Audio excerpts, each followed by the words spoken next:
Luísa Dulce, saudade de você. Você trabalha Saudade. muito, você tem feito aí várias ações, várias atividades. Eu quero começar falando da tragédia no Sul e perguntando para você o que muda depois dessa tragédia no Rio Grande do Sul. Quer dizer, você, inclusive, está. Você continua na Secretaria da Presidência da República? Não, eu saí em fevereiro. Você saiu. Mas não faz muito tempo, né? Porque você Não saiu faz muito para agora tempo, cuidar da pré-candidatura, né? exatamente. Em Belo Horizonte. Você vai falar disso aqui para a gente. Mas, assim, no tempo que você estava lá e tal, o que você estava sentindo com relação a isso, que é um tema que também te importa muito, que é o meio ambiente, que é o clima, alimentação, né? Que agora está aí na ordem do dia, porque o Rio Grande do Sul, por exemplo, produz 70% do arroz que é consumido no Brasil, vai ter uma distorção agora nessa. Pode encarecer o preço dos alimentos, o governo já pediu para importar 1 milhão de toneladas de arroz para equilibrar se houver especulação, né? Como é que você vê essa dimensão tratada pelo governo?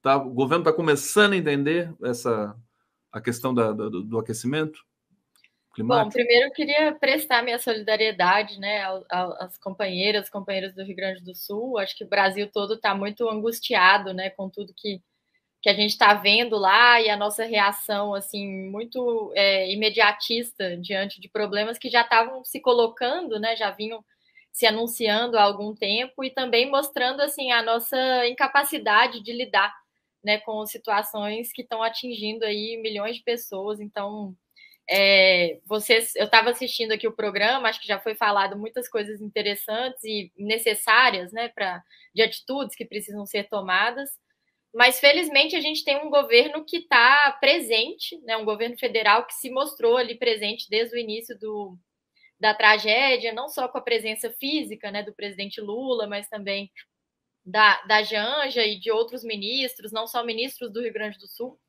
E a gente viu algumas medidas importantes serem tomadas, né? Desde uma relação com o Congresso que passa por uma liberação de emendas que podem ser aportadas, isso é importante porque acho que, como falou aqui, não sei se foi o Luiz ou o Fernando, apenas uma parlamentar do Rio Grande do Sul, que é a Fernanda Melchiona, tinha destinado emendas para prevenção de desastres, né? Mas a gente vê outras medidas que foram tomadas que são importantes, né? Embora sejam assim um pouco, primeiro, reconhecer um estado de calamidade pública e uma série de acionamentos são possíveis, né? Desde, enfim, liberação de crédito, intervalo, né, para cobrar dívidas não só dos municípios, do próprio governo do estado, mas das pessoas físicas, das empresas também. E o governo fez um anúncio importante, não sei se foi ontem ou anteontem, em relação aos recursos do novo PAC, né, mais de 18 bilhões de reais que vão ser destinados aí para uma série de ações, desde prevenção de desastres, abastecimento de água, a questão da renovação da frota do transporte público. Então, assim, acho que tem medidas de curto prazo e outras que vão ter um efeito mais de médio e longo prazo, né, nas cidades, ali nos municípios e no entorno de onde está acontecendo a tragédia. Mas eu acho que todas são medidas muito importantes e é bom a gente ver que tem um governo que está atento, né?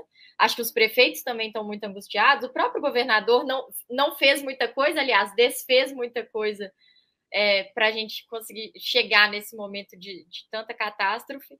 Mas a preocupação, eu tenho dúvida se a preocupação vai gerar mudanças profundas, sabe, Conde?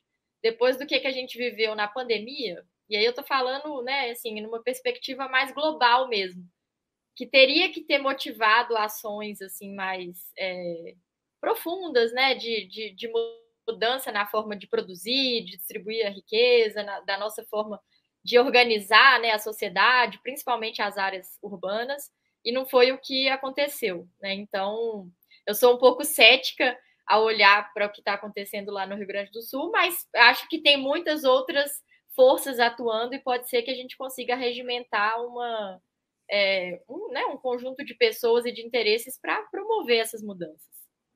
Eu quero mobilizar aqui todo o teu conhecimento sobre a questão da alimentação, da agricultura familiar, temas que você domina e aprecia, porque vai ser essa é uma dimensão importante, né, no Rio Grande do Sul, com toda essa tragédia, de como o governo vai agir, como é que tem que ser, dada a proporção, né, que é uma coisa assim sempre assustadora quando a gente olha o mapa, né, a cidade inteira arrasada, Cruzeiro do Sul, né, completamente, cidades que foram assim que a população vai ter que construir a cidade de novo em outro lugar, né? Não tem condições ali. Como é que se dá, na sua visão, na sua avaliação técnica,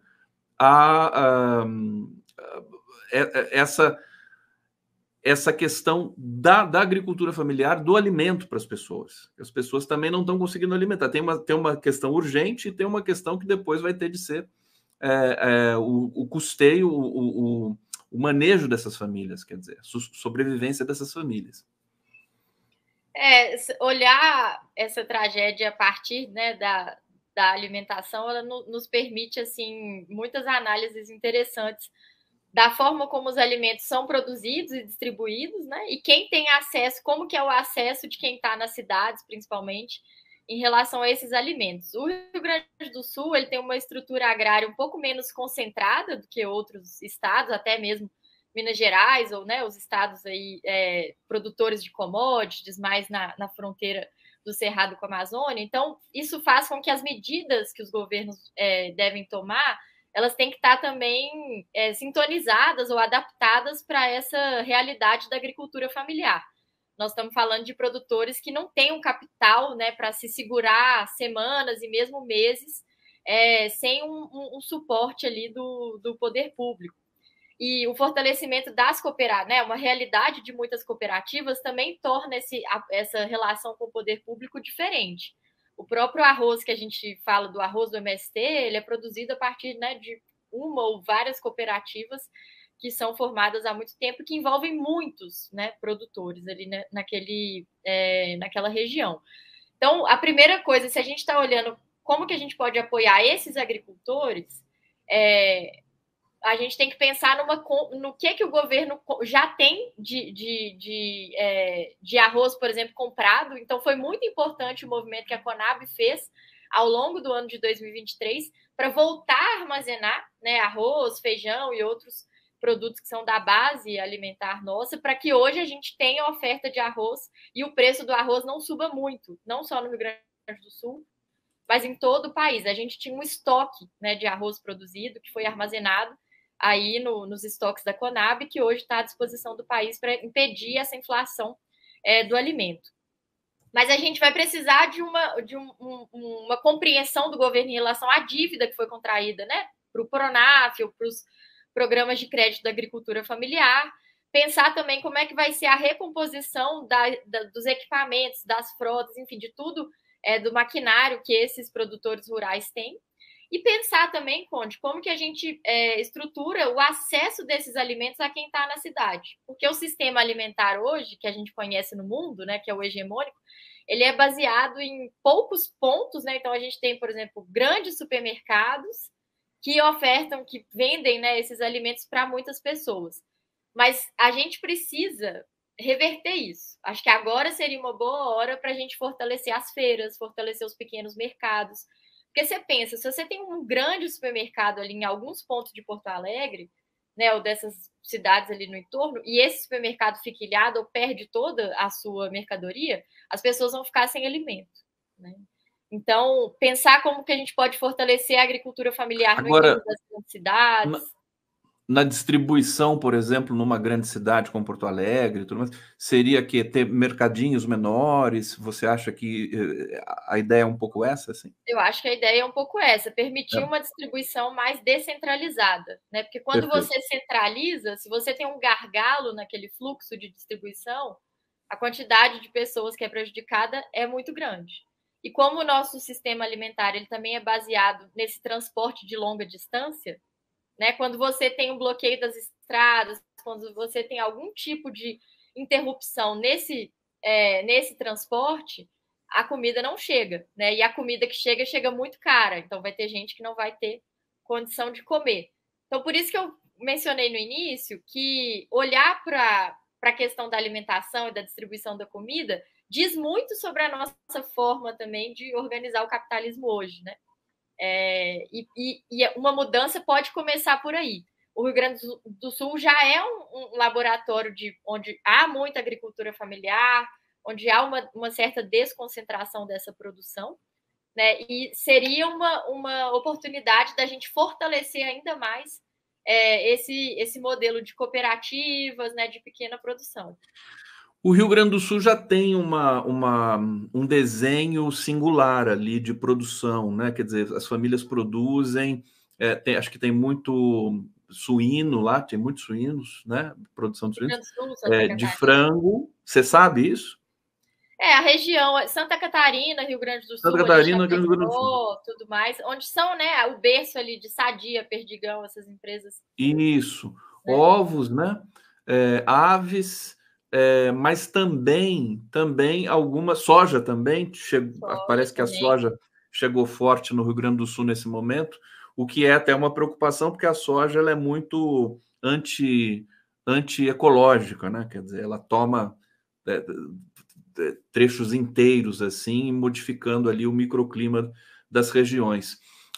Eu quero aproveitar te perguntar o seguinte, a pergunta que eu fiz para o Luiz Marques, ele trava uma batalha, né, contra o agronegócio, que ele denuncia isso há tanto tempo, com dados, e, enfim, ele diz que o maior inimigo, né, do meio ambiente no Brasil e da própria economia, de uma certa maneira, se você contabilizar as consequências, seria o agronegócio. Eu queria saber de você, como é que você vê o agronegócio no enquadramento dessa tragédia no Sul, e se não seria a hora do agronegócio também ser cobrado por isso, quer dizer, a despeito de todo lobby, poder que eles têm, dinheiro que eles têm, isenções que eles têm muitos privilégios, o agronegócio, né, Luiz? O que você pode dizer para a gente sobre isso? Olha, acho que tem duas questões que eu queria ressaltar, né? Em relação às mudanças climáticas, a gente tem dados muito, assim, consolidados que mostram que o agronegócio é o principal emissor, né? Está ali entre os principais emissores de gases de efeito estufa no Brasil. Os dados do Observatório do Clima, Conde, eles são bem chocantes, assim, mostram que 72% das emissões de gases de efeito estufa no Brasil tem a ver com o agronegócio. 28% advém da pecuária, principalmente bovina, e 44% das formas, né, mudança de uso na terra, então, basicamente, desmatamento. E quando a gente olha a relação do desmatamento e a pecuária, é muito junto, né? Ali no arco do desmatamento, na fronteira do Cerrado com a Amazônia, você desmata, vem com a soja e depois com a pecuária. Então, esse é mais ou menos o caminho, né? Então, 72% das emissões de gases de efeito estufa no Brasil advém do agronegócio. Então, a gente precisa ter esse dado para saber que existe um responsável e a gente precisa responsabilizar e promover mudanças nesse sentido. Mas também queria reforçar o que foi dito anteriormente, assim, politicamente, o agronegócio se organiza no Brasil e tem uma representação muito grande, né, da FPA, que é a Frente Parlamentar da Agricultura, está à frente de todo desse avanço conservador que a gente vê no nosso país, né? Então, precisa ser responsabilizado das medidas econômicas, das medidas ambientais, né? De todo esse avanço do conservadorismo que impede, né, a tomada de medidas que vão na prevenção dos desastres, que fortalecem a agricultura familiar, que pensam um novo modelo urbano para o nosso país, né, que urbanização de favelas, que pensa um novo tipo de moradia, transporte público, enfim. Então, tem aspectos que não estão ligados diretamente à produção agropecuária, mas que estão ligados ao conjunto de legislações e regulação que existe no nosso país e que o agronegócio tem sim um pezinho ali, né? O campo identificado com o agronegócio, que eu acho que a gente não deveria separar essas duas coisas. E aí, como moradora de Minas Gerais, né, como mineira, dizer também que a mineração faz parte disso, né? Minas Gerais, Pará e muitos outros estados padecem também de uma desregulamentação das políticas ambientais que são fomentadas muito por parte do interesse da indústria minerária. né? E você mencionou que em 2019 o governo do Eduardo Leite promoveu quase 500 alterações na legislação ambiental. Minas Gerais, a gente também teve em 2017 uma mudança grande na legislação ambiental aqui do nosso estado, que atendeu em grande medida os interesses da mineração, né? Então, coloca em risco toda uma população a favor, né, do lucro de poucas empresas que nem investem aqui no nosso próprio país. Então, é uma situação muito séria que a gente vive no Brasil hoje.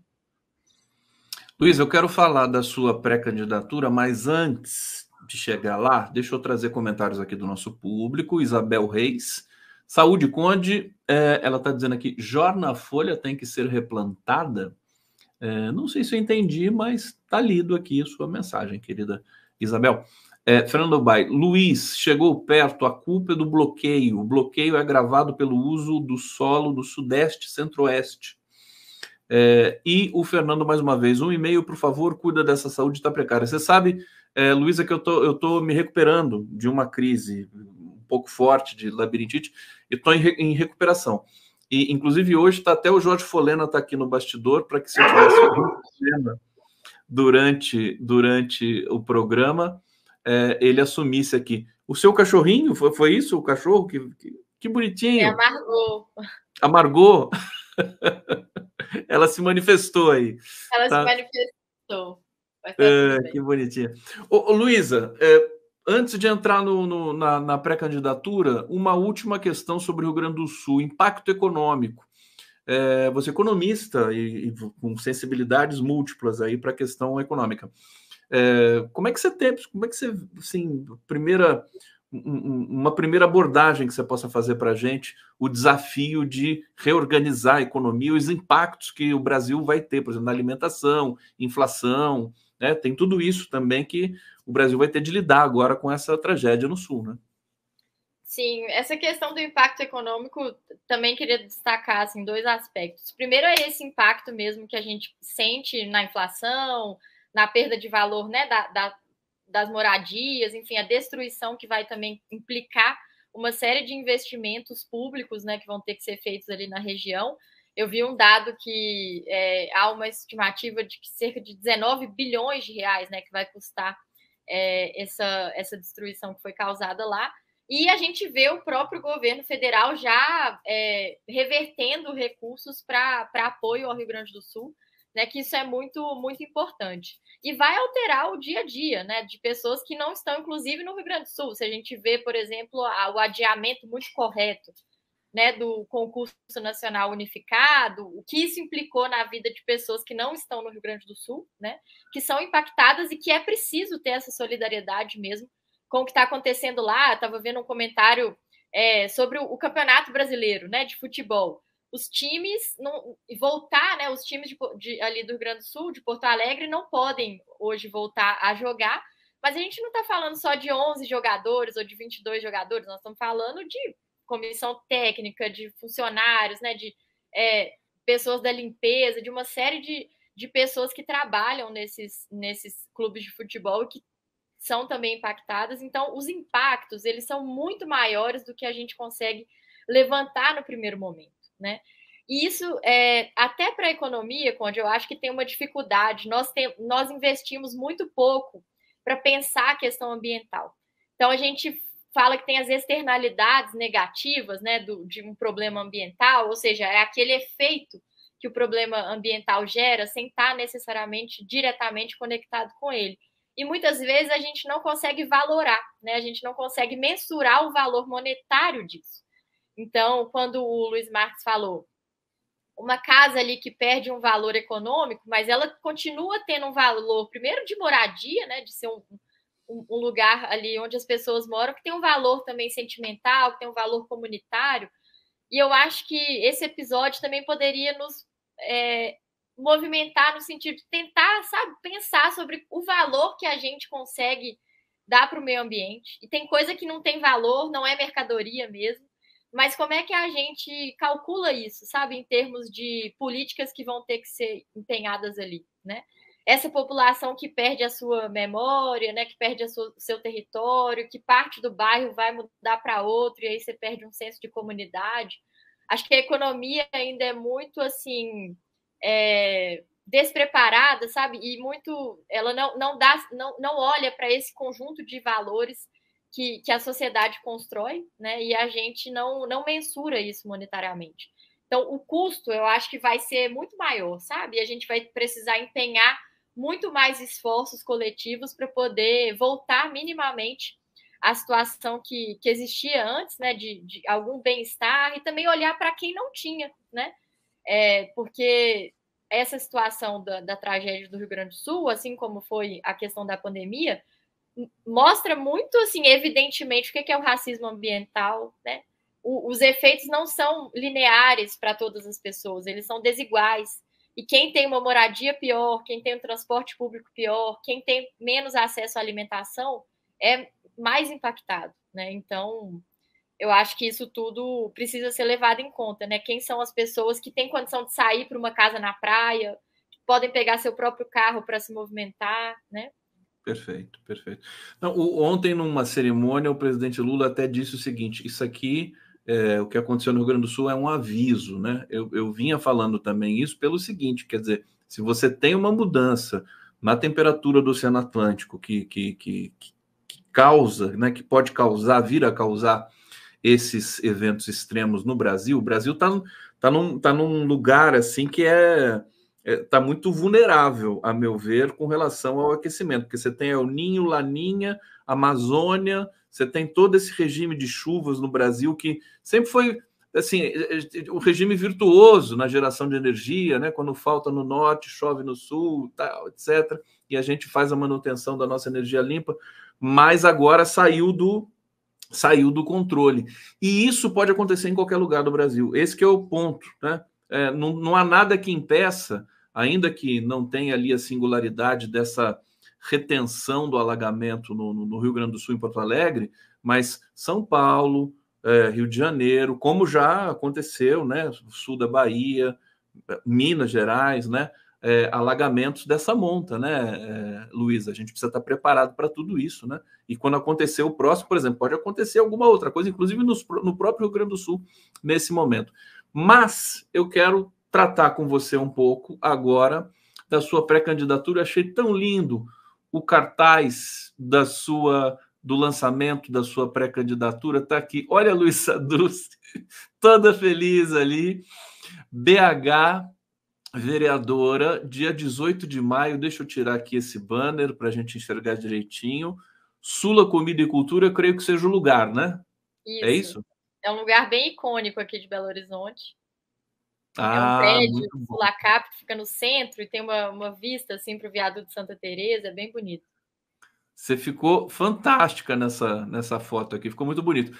E conta pra gente, então, o que você está preparando, como é que tá, o que você está movimentando para abrir o debate, né, em Minas Gerais, aí em Belo Horizonte. Pois é, Conde, estou como pré-candidata a vereadora de Belo Horizonte e dando continuidade a uma construção política que já vem de muitos anos, né, mas que em 2022 eu fui candidata a deputada estadual aqui por Minas Gerais e foi uma candidatura que apontou muito para frente, me motivou pessoalmente e muitas pessoas a dar continuidade há uma discussão política de renovação pela esquerda, né, que isso é muito importante também, não é a renovação pela renovação, a gente fala da renovação raiz, e que tem uma preocupação com muitos desses temas que a gente está discutindo aqui hoje. Né? Recentemente, inclusive, fizemos um debate sobre meio ambiente e mudanças climáticas aqui no âmbito da minha pré-candidatura, e que tem várias coisas que nós discutimos lá que rebatem agora nessa situação da crise do Rio Grande do Sul. Então, eu acho que estou como pré-candidata também para propor ou me somar a uma discussão que propõe mudanças profundas mesmo na nossa forma de estar nas cidades, na nossa forma de nos relacionar campo e cidade, né? Pensar os outros seres também que habitam aí a casa comum, como chama o Papa Francisco. E Belo Horizonte é uma cidade que já teve, né, uma estrutura assim de prevenção, uma estrutura participativa, de construção de políticas sociais, né, de políticas de infraestrutura, de urbanização de favelas, culturais, muito forte, mas que está muito descuidada, sabe? Eu não sei se você tem frequentado ou conhece, né, pessoas que comentam com você sobre Belo Horizonte, mas está uma cidade muito descuidada. Então, eu estou me propondo, né, a participar desse processo aí de cuidar da cidade, de fazer circular ideias que possam levar a gente para um outro caminho, né, o caminho do bem viver, assim como é o horizonte que eu mais me identifico, né? BH tem muita tradição de participação. Eu recebo muitos informes, notificações aqui de movimentos sociais que se mobilizam, que requerem os seus direitos. Quer dizer, é um povo corajoso, né? E o Brasil está precisando muito disso. Belo Horizonte. Então, eu creio que se a cidade está um pouco, como você disse, você usou que expressão? A cidade está um pouco muito descuidada, né? cuidada, né? Deixada de lado, assim. Mas no sentido do social, da tecnologia social, o que você pode dizer para a gente? Que Belo Horizonte é vibrante, mesmo nos momentos de crise, né? Se produz muita ação aí. Eu tenho percebido isso, assim. Não sei como é que você está vendo essa situação. Belo Horizonte é uma cidade que tem uma história assim bastante revolucionária, né? A cultura é muito forte por aqui. E se a gente pegar, estamos falando do Rio Grande do Sul, assim como Porto Alegre, Belo Horizonte é uma cidade que inaugurou também nos anos 90 o programa do orçamento participativo e uma série de políticas muito inovadoras dos governos do PT, né, no início dos anos 90, no caso aqui com o Patrus Ananias, que foi nosso. O Patrus foi prefeito nos anos 90, né? Foi eleito em 92, né, e de 93 a 96 teve seu mandato. E nós tivemos também o Célio de Castro e depois o Fernando Pimentel. Então foram 16 anos, né, de governos do PT, de 93 a 2008 em Belo Horizonte, que é justamente o meu período de infância. Foi seguido? Né? Foram 16 anos seguidos? Foram 16 anos seguidos. Impressionante. E que estruturou... E você cresceu nesse ambiente, não foi? Eu cresci nesse ambiente, né, ouvindo uma série de, enfim, pessoas que participaram, que hoje são servidores ou que passaram pela prefeitura. Então, a prefeitura de Belo Horizonte, ela tem assim uma estrutura de equipamentos públicos e servidores muito preparados, sabe? Isso é um legado que nós deixamos e que é muito valorizado em termos das políticas sociais, também enfim, de todas as áreas, saúde, educação e tudo mais. Mas, assim, as prioridades, elas vêm com os prefeitos, né? E aí eu acho que já tem alguns anos que Belo Horizonte também está uma cidade muito sem projeto, sabe? Meio que a prefeitura é ali um espaço de disputa, a Câmara dos Vereadores muito, assim, desprestigiada e também com uma qualidade muito baixa. Então, todas as inovações que a gente vive em BH têm vindo da sociedade civil, e isso é muito valorizado, né, dos movimentos sociais, principalmente os movimentos de cultura. Queria dar esse destaque aqui. E é onde eu acho que a gente tem a contribuir, né, de conversar com a prefeitura e tentar reconquistar a prefeitura de BH para o povo, né, e para nós que estamos aqui tentando construir uma cidade mais igualitária, preocupada com a questão ambiental, parar com a sana da mineração, né, que está logo aqui nas montanhas. Minas tem um caminho longo pela frente. Quando eu penso no governador Zema, eu fico muito preocupado, mas ao mesmo tempo, né, depois da como é que se diz? Da calmaria. Se depois da calmaria vem a tempestade, depois da tempestade vem a calmaria também. Não sei se dá para usar essa expressão para falar do Zema, mas o Zema também acaba o governo dele, ele sai, né? Ele vai tentar fazer o sucessor, mas Minas precisa de um governo democrático, né? Todo o conjunto aí, o povo mineiro também. Aliás, escutar o sotaque mineiro da Luísa Dulce aqui é uma maravilha. Não perca o sotaque. Eu não sei se dá para perder isso, mas acho que não, né? Não tem mais jeito agora, né? É muito bom. A Luísa agora que assim, antes era ela conhecida como a sobrinha do Luiz Dulce, e agora o seu tio que é conhecido como o tio da Luísa Dulce, né? Ah, Luiz Dulce, tá, o tio da Luísa. Ah, tá tudo bem com o seu tio? Tá tudo bem, ele está aqui em Belo Horizonte construindo a campanha do nosso pré-candidato a prefeito, que é o Rogério Correia, aqui do PT. Rogério Correia. Então, estamos bem mobilizados aqui, porque com medo, né, do que pode acontecer. Com o Zema no governo do Estado, não podemos eleger em Belo Horizonte um candidato da extrema-direita, né? Cidade do Nicolas e tantos outros. Precisamos fortalecer o nosso campo democrático aqui. Para terminar, deixa eu trazer aqui os últimos comentários. A Mariana Gala está dizendo aqui: nenhum pé de soja a mais, nenhuma boiada a mais. Hussein Brasil, Luísa vereador e Rogério prefeito. Eita, trem bom. E ele diz: Belo Horizonte corre riscos por causa da mineração. Fale sobre. Agora não dá mais tempo, meu querido Hussein. A gente segue nesse debate depois. Depois eu vou chamar a Luísa de novo para voltar aqui.